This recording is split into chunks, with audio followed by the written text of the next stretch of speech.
Waalaikumsalam warahmatullahi wabarakatuh. Terima kasih untuk ibu-ibu semuanya. Perkenalkan, saya Susi Nuryati, calon guru penggerak angkatan 11 dari TKKTK 230 Bogor, Kabupaten Lampung Tengah. Di sini saya akan mempresentasikan tentang menyebarkan pemahaman dan penerapan pengamalan budaya positif. Konsep inti budaya positif itu ada 8, yaitu yang pertama perubahan paradigma belajar, disiplin positif, terus nilai-nilai kebajikan, kebutuhan dasar manusia, motivasi perilaku manusia, posisi kontrol guru, keyakinan kelas, dan juga restitusi. Untuk disiplin positif sendiri itu pengertiannya adalah salah satu cara penerapan disiplin positif yang bertujuan untuk menumbuhkan kesadaran serta memberdayakan peserta didik tanpa imbalan, penghargaan, ancaman, atau hukuman. Terus selanjutnya nilai-nilai kebajikan. Nilai-nilai kebajikan adalah nilai yang disepakati bersama terlepas dari suku, bangsa, agama, bahasa maupun latar belakangnya. Tidak memandang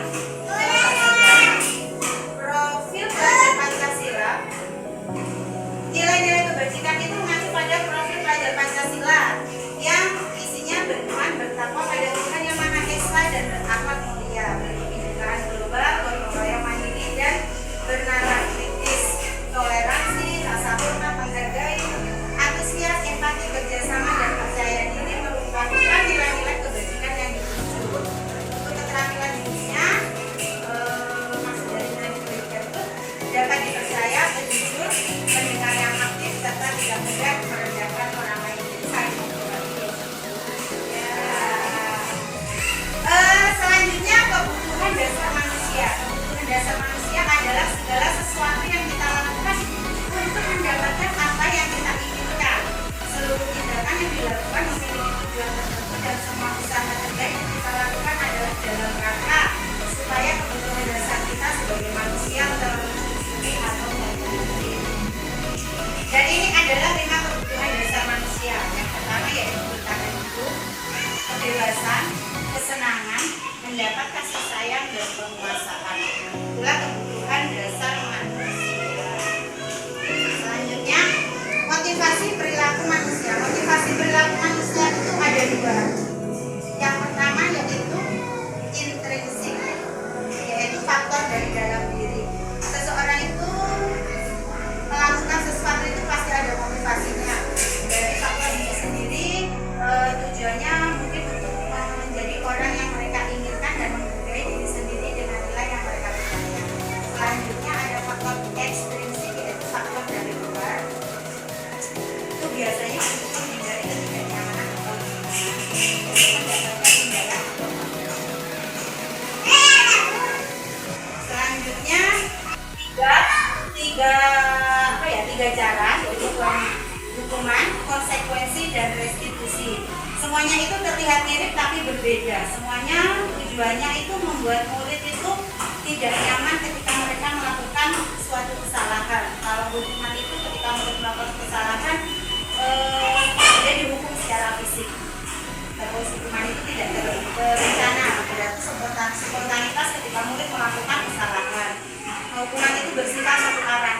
Kita hanya menghukum murid, kita tidak mengetahui apa perasaan dia. Terus kalau konsekuensi itu disepakati sesuai peraturan, jadi dibuat bersama. Konsekuensi itu antara guru dan murid. Selanjutnya restitusi.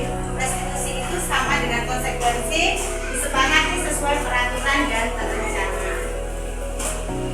Selanjutnya ada 5 posisi kontrol guru. Yang pertama yaitu sebagai penghukum, kedua sebagai teman, ketiga membuat rasa bersalah, keempat sebagai pemantau, dan kelima sebagai manajer. Penghukum itu yang gimana, Bu? Iya. Penghukum itu ada murid ya Bu ya yang salah gitu.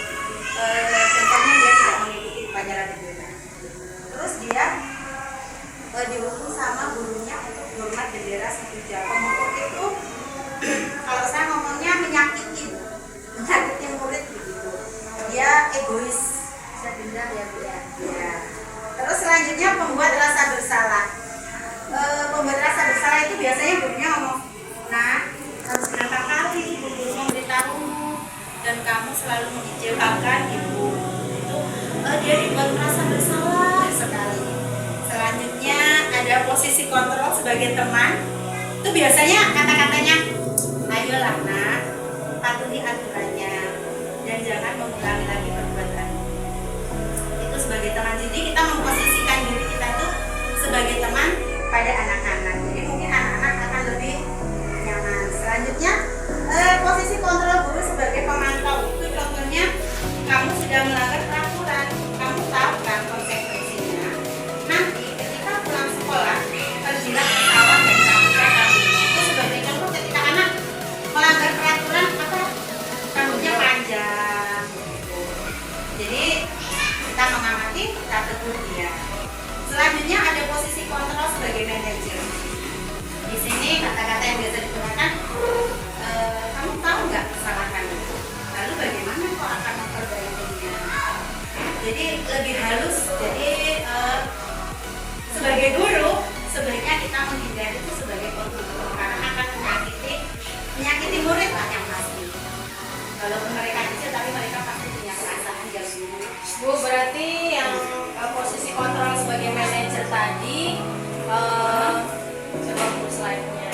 Yang posisi guru sebagai posisi kontrol sebagai manajer itu, kita itu meminta siswa untuk yang mencari tahu kesalahannya sendiri gitu ya. Ya, seperti menyadari tadi kamu harus melakukan apa, kamu tahu nggak kesalahan itu apa, kamu dipanggil ke sini, sekaligus solusinya juga ya. Jadi kita ngobrol sama murid, jadi nggak semata-mata kamu tahu nggak ada kesalahan apa, kamu gitu. Kamu namanya gurunya bapak itu menyakitkan ya Bu ya. Tidak boleh seperti itu. Selanjutnya ada keyakinan kelas. Keyakinan kelas sama peraturan kelas itu berbeda ya Bu. Kalau keyakinan kelas itu dibuat antara guru dan siswa. Jadi tujuannya memang untuk menciptakan lingkungan belajar yang positif, produktif dalam kelas.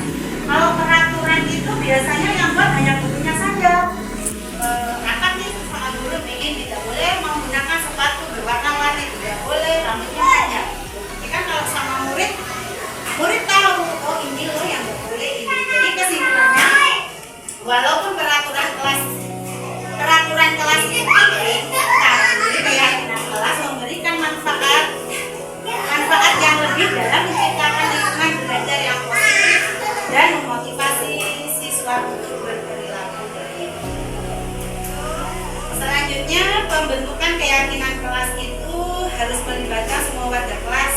Yaitu tadi harus dibuat murid dengan guru sesuai dengan kondisi kelas sehingga mudah diterapkan. Dilihat kondisi kelasnya seperti apa, jadi nanti peraturannya mudah untuk diterapkan. Selanjutnya sedikit saja Bu, tidak usah banyak-banyak apalagi kalau anak-anak. Nah, buang sampah di tempatnya, kembalikan lagi mainannya, itu sudah cukup. Terus dibuat dalam bentuk yang positif. Jadi sekarang itu tidak boleh lagi, jangan membuang sampah sembarangan. Tidak lagi seperti itu, tapi buanglah sampah pada tempatnya. Berarti pakai kalimat yang positif ya, Ya, dari kata jangan gitu ya. kan kita menghindari kata jangan. Jangan ngolok-ngolok teman, nggak begitu. Sekarang kita saling menyayangi, saling menghormati. Selanjutnya ada segitiga restitusi. Apa itu segitiga restitusi? Segitiga restitusi adalah suatu proses dialog yang dijalankan guru atau orang tua agar dapat menghasilkan murid yang mandiri dan bertanggung jawab. Adapun tahapan-tahapan pada segitiga restitusi yaitu menstabilkan identitas, validasi tindakan yang salah, dan menanyakan keyakinan.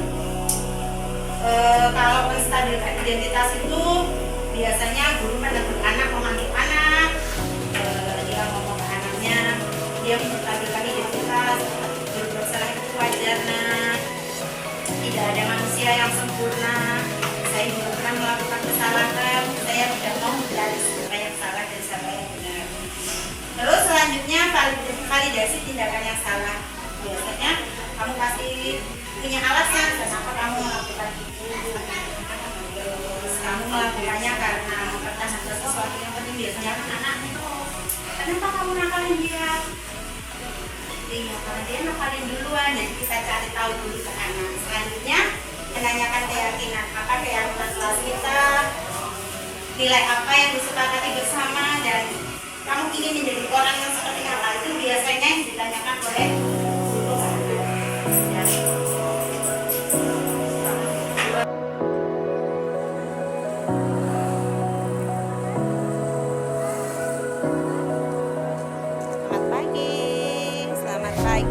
Selamat pagi Zaka.